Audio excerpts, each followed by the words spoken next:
Latihan intensif 2.1, soalan nombor 9. Diberi 3 dan H tambah 1 adalah punca-punca bagi persamaan yang ini. X square tambah K tolak 1X tambah F9 sama 0. Cari nilai-nilai yang mungkin bagi H dan K. So punca dia bagi 3 dengan H tambah 1.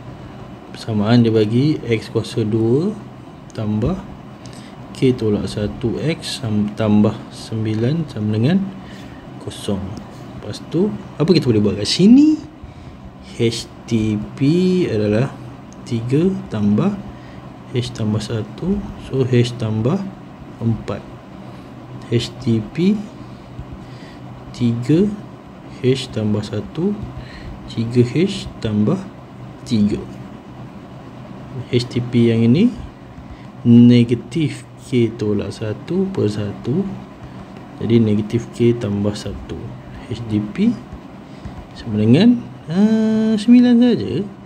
9 saja. Dah siap nak buat apa? HTP dengan HTP lah macam biasa. H tambah 4 sama dengan negatif K tambah 1. HDP dengan HTP lah, iaitu 3H tambah 3 sama dengan 9. Jadi kat sini kita pilih ada yang satu unknown saja, satu anu saja. Boleh buat yang ni dululah. 3H 9 tolak 3 3H sama dengan 6. Dan 6 bahagi 3 tak kalah tak tahu kan. So H dapat 2.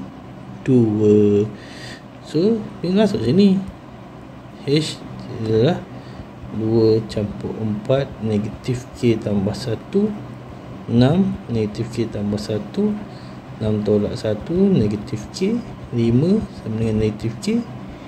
K sama dengan negatif 5. Pindah sebelah saya terbalik.